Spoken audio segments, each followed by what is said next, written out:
My name is Harrison Wheeler, and this is Technically Speaking. This show is recorded live in San Francisco and produced in collaboration with Dave Clark at Studio Pod Media. Our show coordinator is Deanna Morenzi, with additional editing and music presented by Nodalab. This episode of Technically Speaking is sponsored by Automatic, the people behind WordPress.com, Jetpack, WooCommerce, Tumblr, and more. Automatic's 1,400 people hail from 79 countries and speak 99 languages. Their open source software products democratize publishing and commerce so that anyone with a story can tell it and anyone with a product can sell it, regardless of income, gender, politics, language, or country. More than 1 billion people use Automatic products every month. Automatic also contributes directly to WordPress, the open source project that powers over 40% of websites on the internet. If you're ambitious, energetic, and driven by a passion to help people, you can make a visible, profound, and lasting difference working at Automatic. Visit automatic.com to check out the latest job listings today. That's AUTOMATTIC.com. Hey, everybody. My name is Harrison Wheeler, and welcome to another episode of Technically Speaking. My guest today is Dominique Ward, who is the head of design operations at Atlassian. Welcome to the show. Hey, thanks for having me. Yeah. Why don't you give the listeners a little bit of information about yourself so they can get acclimated and familiar? Yeah, well, my name is Dominique Ward, as you said. I lead design operations at Atlassian, which is famous in some respects for some great products like Jira, Confluence, Trello. And yeah, I mean, that's the long and short of it. Yeah. So how did you get into operations? It is a long, winding road that if I go way back, I started out studying aeroastroengineering at Purdue. I woke up one day and I was like, there is no job security in engineering. I'm going to switch to philosophy. So I ended up doing that. And I did not actually finish my degree, but I ended up working at a startup. And what's funny is that I applied for an office manager role at the startup, and this is 2008. So jobs were very difficult to come by. But I didn't get the job, but they called me 2 weeks later and they're like, we have a job for you. And we think you'd be great for it. So I go in and I meet with the VP of finance. And he's telling me about the job. And I'm like, wait, hold on. I have no finance background whatsoever. I have no interest in finance. I don't want to become a CPA.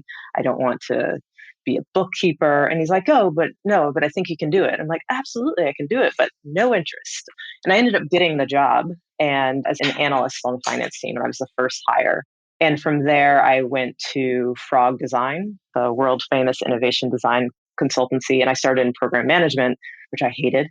And about a year later, they started up a business operations team, and I transferred to that and really started to cut my teeth in business operations as it relates to a design company and organization. Sure. Maybe take us through where your head is at, because I think in this day and age, there's such a pathway to move into a function within an organization. So did you feel confident moving in this? Like at what point were you like, oh, this is like a legit direction to move in and really commit to it? Well, what's interesting is that design operations as a function didn't really become independent until maybe about 2015. And the first design ops team was Meredith Black's team at Pinterest. But other than that, design operations was being done, obviously, but it was, at least my vantage point, it was happening in consultancies. So the 6 years that I spent at Frog, from my perspective, design was also operational. And the how you do design and how you manage and develop teams and how you staff work and all of that was design in and of itself. So it's interesting seeing how it's become a function and that people are like, oh, I'm really interested in that. And people who are ops minded or designers or design interested program managers or finance people or whatever have a different career development path, which is nice. Just to recap that, it almost feels like, at least in the agency space, it's always sort of been around. And now it's actually working itself more in-house to support more broader function. Yeah, absolutely. And every organization is different. Depends on the needs of the org. Sure. Sure. Okay. So we're going to take a break there. I want to get into some icebreakers before we get into the meat of the conversation. So what are you most looking forward to? Things are starting to open up. I think Chicago just opened up. I think San Francisco's opening up all the way. New York is opening up pretty soon. So what's on the top of the list for you? So I spent most, if not all of my formative years, my adult years in New York, and I just moved to the West Coast 2.5 years ago. And obviously, I have not been back to New York in the last year and a half. So I'm actually doing the thing right now that I'm excited about. I just flew out to New York 2 days ago or Friday. And so I'm visiting my mother, my sister's here, and just like eating all the food, seeing my friends. So that's the thing I'm excited about. Yeah. And what part of New York? I was in Brooklyn, Okay. Fort Greene, the best city in New York. I will argue that till my death. Yeah. You got to let the listeners know why, though. Why the best? Ah, so Fort Greene has a rich history. It is obviously where 40 Acres and a Mule, Spike Lee's production company, is based. It has a longtime Black community in beautiful brownstones and great food. And it's just the first place where in New York, I was just like, I know all my neighbors. We say hi when we walk down the street. It's a community. I never wanted to be on a community board before I lived in Fort Greene. And I lived there for 10 years. And it's interesting to see how it's changed over the years, definitely the last 5 years that I was there, gentrification and such. But it's also like super easy to get anywhere else in the city because it's right near Atlantic. So best kept, non-secret, but beautiful community. Yeah. So the community's still holding strong despite all of the changes. Yeah, I mean, there are definitely some noticeable things, usually on the melanin side of things, Yeah. but there are many people who have lived their whole lives in Fort Greene. I think at one point, I don't know if it's still true, but it was the most socioeconomically diverse neighborhood in the city. Because you got projects on one side, or not even on one side, like here, and then you've got brownstones, and it's just really lovely and has beautiful color and sounds and history. Yeah. And the summer makes it that much better. So Yes, perfect timing. exactly. Yeah. All right. So next question. What's something that you're really, really geeking out on right now? Same thing I'm always geeking out on, quite frankly. I am a big systems nerd and a big service design nerd. My team is a cross-functional team. So they're not all like from ops backgrounds or from program management background. And so half of my team are content designers. So they're building up their skills and capabilities in service design. So walking them through that has been really fun. It's like, oh, I see how it connects, which is great. Yeah. All right. And then here's a really deep introspective question. What is something that you have learned about yourself over the past 15 months? So it's not a new learning. I needed to remind myself of this. I really need alone time and time to like think and navigate my feelings, my ideas, all the things.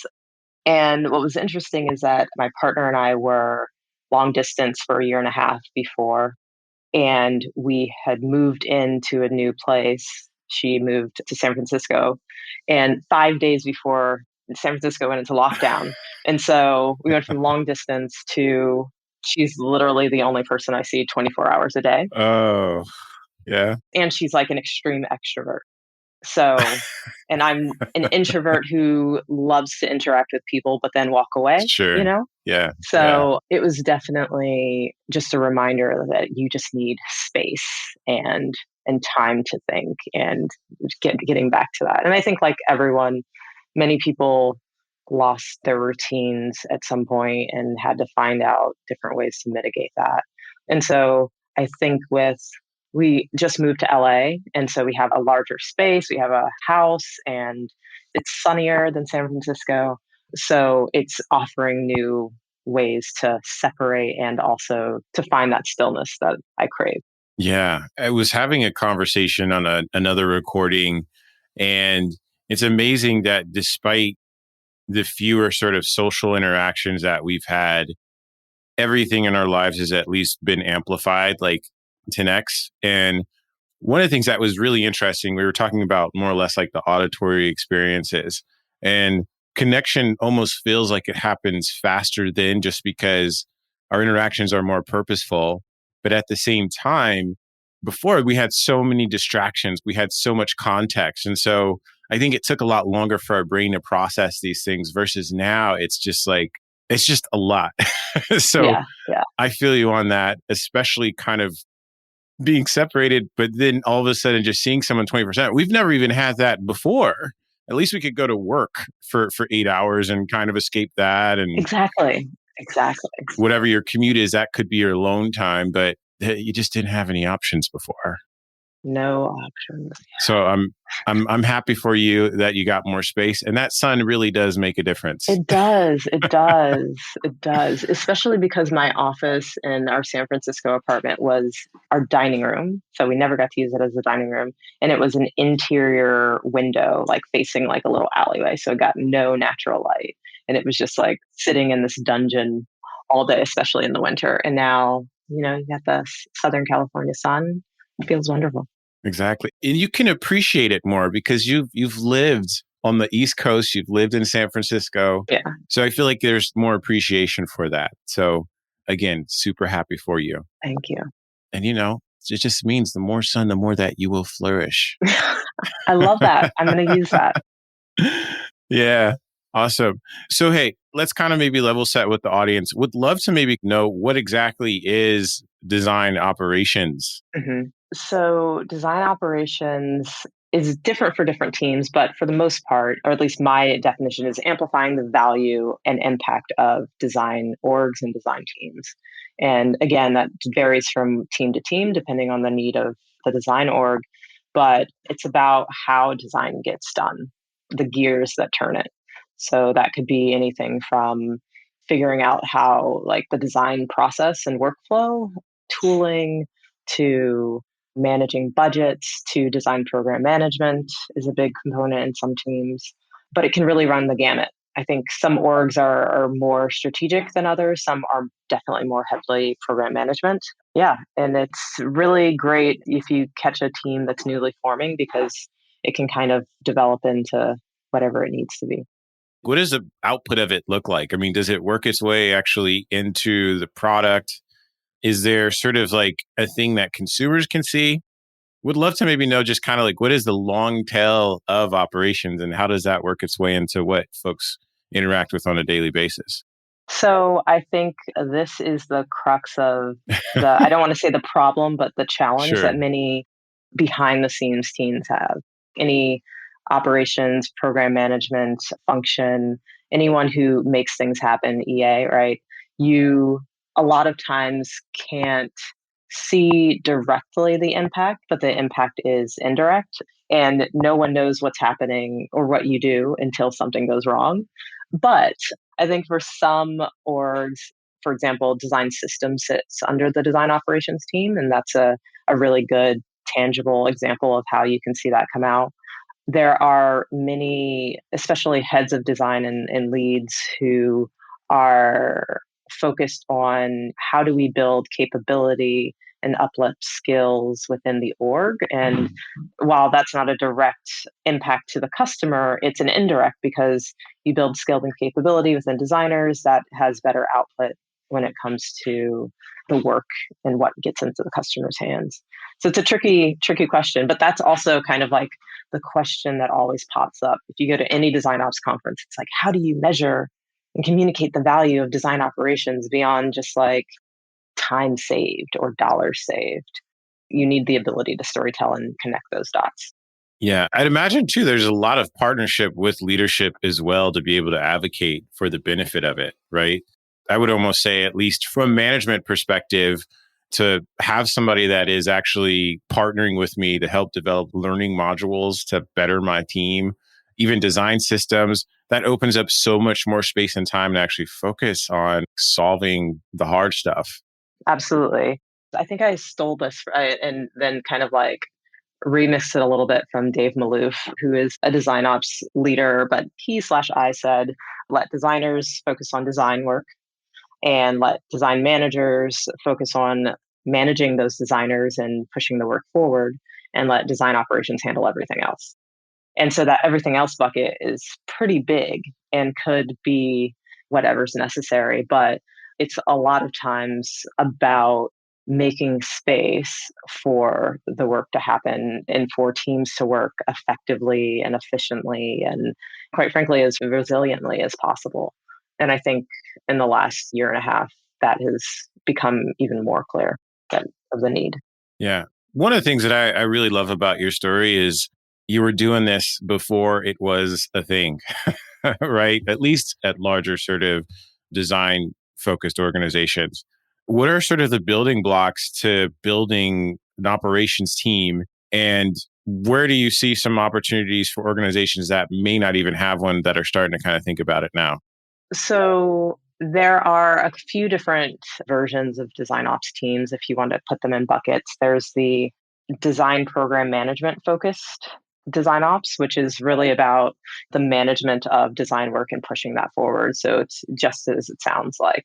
And I think at in-house, there were program managers or PMs, if the way before product managers became a thing in-house, and they kind of, they helped scope out the project, they helped lead the project along and make sure designers were delivering deliverables.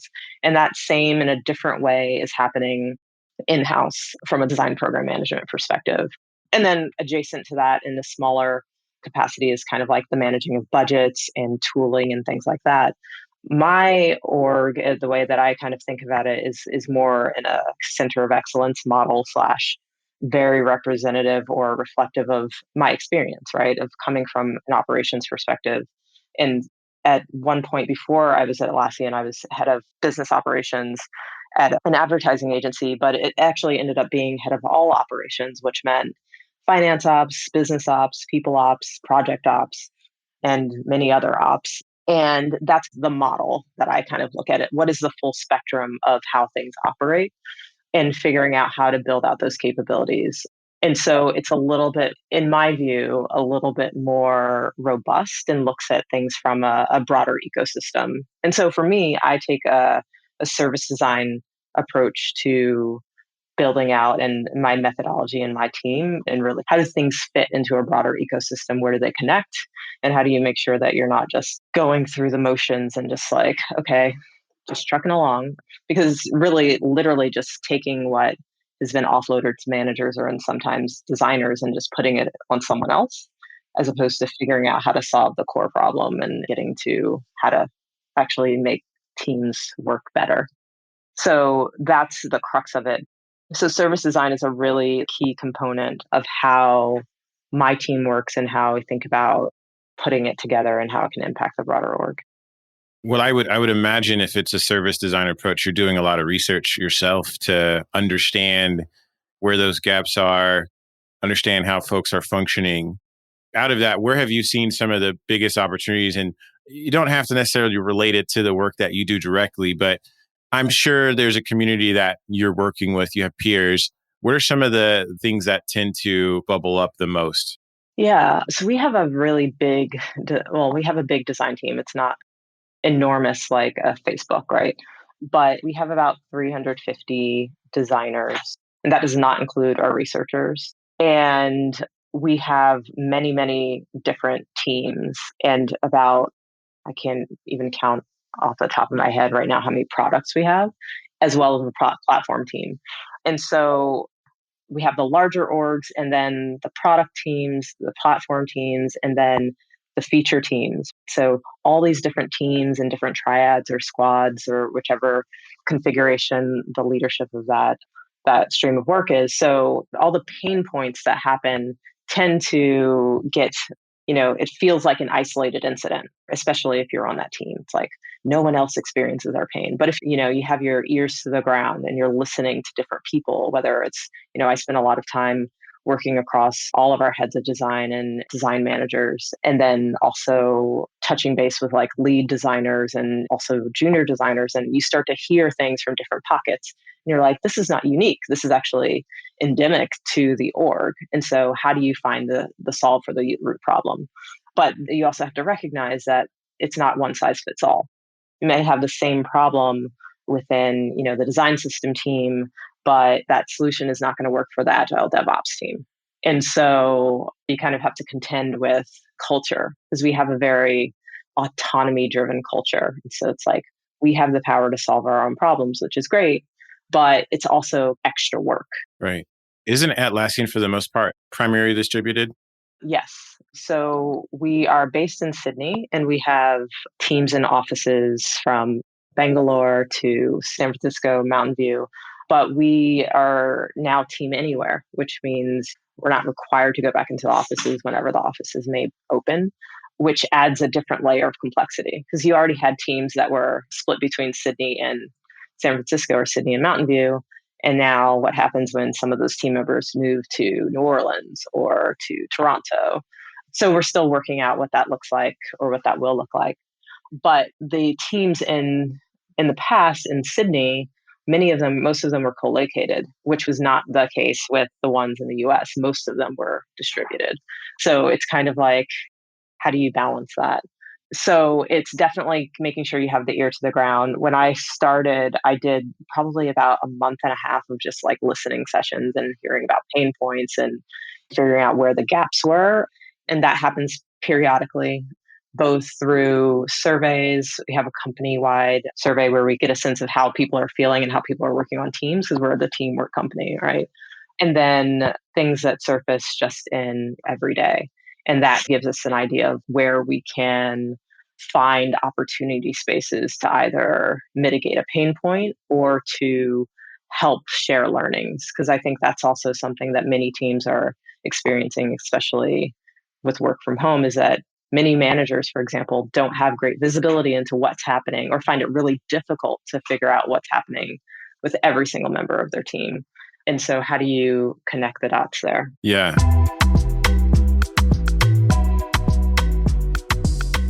The future of work is here at Automatic. The people behind WordPress.com, Jetpack, WooCommerce, Tumblr, and more. Join a team of diverse global perspectives. Create the work environment and schedule that empowers you to perform at your very best. At Automatic, what matters is the work you produce, not how many hours you put in. Work from anywhere you choose. There are Automatications working right now in 79 countries around the globe. The intellectual and cultural diversity that results is critical to the company's success. Automatic believes in constant learning and offers mentorship and personal coaching to support your growth. As a small company with a huge footprint, Automatic offers you the chance to have an impact and make a difference. If you're ambitious, energetic, and driven by a passion to help people, you can make a visible, profound, and lasting difference working at Automatic. Visit automatic.com to check the latest job listings. That's AUTOMATTIC.com. I had a question, and you kind of alluded to this a little bit earlier, but it was around sort of like your collective experience. And just from what you've summarized here, it seems like your collective experience may play a role, but everything is dynamic because what may have worked yesterday and for a certain team, it can change tomorrow. Absolutely. Is that still true? Like, is there still things that you bring to it? Or is it just at this point, we'll figure it out as we go along? Well, there's definitely like learnings that you can apply. It's never going to be a one-to-one, right? Yeah, sure. And I think that's kind of one of the things that I try to, when I talk to designers and when I think about like ways of working and how you grow over the course of your career. And I like to compare it to like learning music. So like when you're very young in your career, you're like, I'm learning the notes. I know how to play this. These are the chords. This is exactly how it gets played. And the same thing, like either you go to school or you go to a boot camp or you're learning something. And it's like, this is exactly how you do this. And this is how I do a wireframe, and I don't know how to do anything else, or like kind of apply it in a different perspective. And so as you get older and you get more comfortable with those fundamentals, or you get more comfortable, let's say, if it's a process in that way of working, the step by step, then you can start to improvise.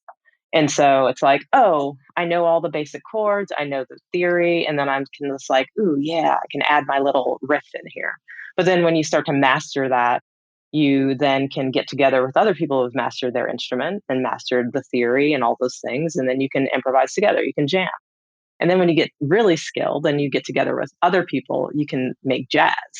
And so there's so many teams that are trying to get to making jazz before they've ever mastered the fundamentals. So that's kind of like the same thing when you're trying to think about how to apply something and how to apply your experience to a new set of problems, because it's usually not that unique and it's usually not that surprising or interesting. It's actually like how you solve the problem. And that's how you develop and grow over the course of your career, is your ability to apply the skills that you already have and that have honed in different ways.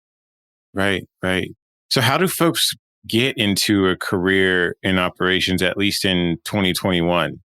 There are a few different paths. In many organizations, design operations is part of the career ladder. And many times, if you like, once you get to a senior point, you can diverge into design ops.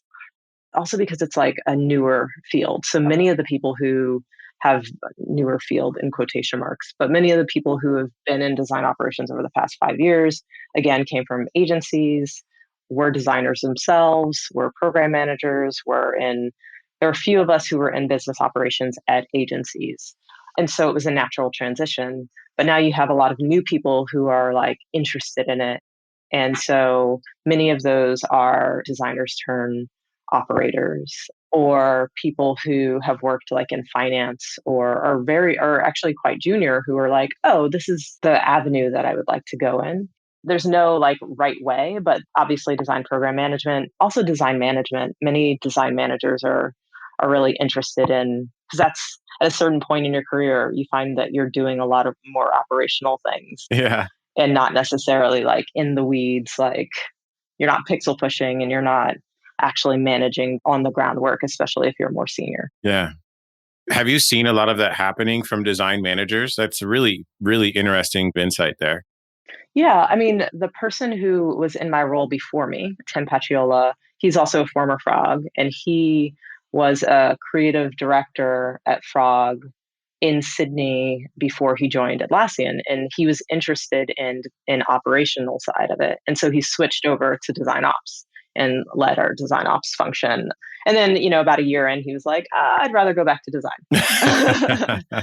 And so he switched back over. But there are many, and I think there's a designer named Z, I can't remember her last name right now, who's also, a designer or former design manager who has recently in the last year or so switched. And she's like got a really great perspective on design operations and as a former and recent practitioner.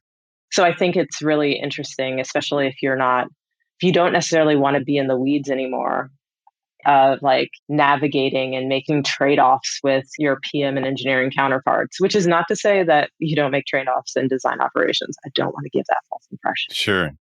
Sure. Well, you're selling it well to the listeners that might have an inkling. Come over to the dark side. Oh, it's not the dark. Look, No. I love our design ops team. So hats off to all the work that you all do, and also kind of pushing it forward too. I think larger organizations with more money that's being able to develop these working functions allows the industry to move forward as well. So it's really great. And this is a really great conversation. So thank you so much for taking us through that. We've talked about work a lot, but maybe what's something that you do outside of work that plays a big influence in your life? Well, pre-pandemic, I did a lot of traveling, and I was and am like a big advocate of the arts. So in New York, I was a big theater person and went to a lot of performing arts, and I worked for probably about the first 10 years of my career. I also had a second job, not because I needed it, because I wanted it, at the Brooklyn Museum, because I wanted to be around art. And so that's something that I spend a lot of time doing and thinking about. And also, I'm a Buddhist practitioner, and I have been for probably about 15, 17 years. Wow. Obviously, like I said, sometimes we fall off on certain things when we're in stressful times, and sometimes we lean in. And so, sitting and studying and bringing my Zen practice into kind of like all the things that I do, I try to do that quite frequently. And other than that, I just think the last year I've really tried to lean into some of the things that like bring me happiness in where you can find it in the pockets. So long walks, listening to music, learning a bunch. I think that one of the things that I missed in being in quarantine is meeting new people and learning and having new ideas and getting new ideas and learning about things. So I always went to lectures and talks and all those things. And so Clubhouse has been a really great, definitely in the first, from in the fall. 3, 4 months. Yeah, exactly. It was just like, oh, all these great conversations and really great content and going from room to room. It filled that gap that I had. Yeah. Well, just like you said before, and I love this, is playing jazz and that improvising and jamming. That's something I think a lot of us really long for. I think as you were kind of walking through, even just going to a gallery, I was like, oh, yeah, it feels like forever. So I love that. And the fact that you call it a pandemic also speaks a lot to your mindset on things. You're giving it a nickname. Panorama, pandemic. Yeah, anything to make it fun. Yeah. Well, Dominique, thank you. Thank you so much for coming on the show today. How can folks get in touch with you? I know you mentioned that you're doing some talks. Is there anything coming up that folks can put on their calendars to attend? Yeah. So later this week, I think Wednesday morning, 9 a.m. Pacific time, I'll be on a panel with the Design Ops Assembly. So if you're interested in design operations, I should say, rewind. There are a bunch of really great communities. Design Ops Assembly is one of the longest running, and it's founded by Meredith Black, who I mentioned before. And it's a Slack channel and also a website where you can get a lot of information about design operations and share a lot of learnings and things that other ops leaders and practitioners are doing. And so on a monthly basis, there is usually a panel. And so this month, myself and four others are going to be on a panel about diversity and inclusion in design operation or in design. Basically, it's about the role that design operations plays in diversity and inclusion on design teams. And it's going to be moderated by the wonderful Allison Rand, who is a good friend and former colleague. She is Chief Strategy Officer, Design Operations at SAP, so the most senior design ops practitioner in the land. So that will be Wednesday at 9 a.m. And then next week, I'll be on a panel that's focused on building great design teams. And that I believe it's a UK based organization. So it's like UK time. So it'll be an early morning for me, but it's how to build strong product design teams. And then every Friday around noontime, West Coast time, I host a room on Clubhouse with the Design Ops Corner. So we just talk about design operations. We really nerd out. People ask questions. Every other week, there's a topic. And every other week, it's just like a casual chat. So if you're on Clubhouse, find the club and join the conversation. Well, we'll have to have the Design Ops Corner on here. I actually had the UX Research Corner on SF Design Week last week. It was really fun. Yeah, they're great. It is very challenging to have 6 people on a live stream, but it was fun nonetheless. Is there any sort of wisdom that you want to impart on the listeners before we close out? I am a big advocate of bringing back the remix as it relates to design and like how we do design. I think a lot of people, especially junior people, are like, we need to make my mark. And so I need to build this thing from scratch. But some of the most innovative things, and whether it be music or art or design, have been taking what someone else has already started, the foundations that they've laid, and putting your own spin on it. And I think that in some cases, designers are scared of that. in some cases, even leaders and managers and design ops practitioners are scared of that. It's like, well, here's a box. I'll just fill the box. And, the only way that you can innovate and push anything forward is by, remixing a little bit. So embrace the remix. I love that. Again, thank you so much, Dominique, for telling your story and imparting that wisdom. Enjoy the rest of your time in New York. Thank you, Harrison. Well, that's a wrap for this episode. Thanks for listening. Ratings and reviews help this podcast tremendously. If you're enjoying what you're listening to, I'd love it if you could leave a rating and a review on Apple Podcasts. I'll return the favor by giving you a shout out on the show and on Instagram. AJ Kim 0822 says, "This is one of my go-to podcasts to listen to while I'm driving. The cadence of Harrison's interaction with guests is great. Normally I play podcasts at 1.5 speed because the conversations can be a bit slow, but not with this podcast. Harrison has such wealth of knowledge and experience, and I'm so glad he created this podcast to share it." AJ Kim, thanks for the review. This means so much. I created these segments to be as long as they were so you could listen to them on that morning walk or that drive to work. Happy to hear that you listened to it in the context that it was created for. I'm looking forward to sharing more reviews on upcoming episodes, so don't forget to submit yours today.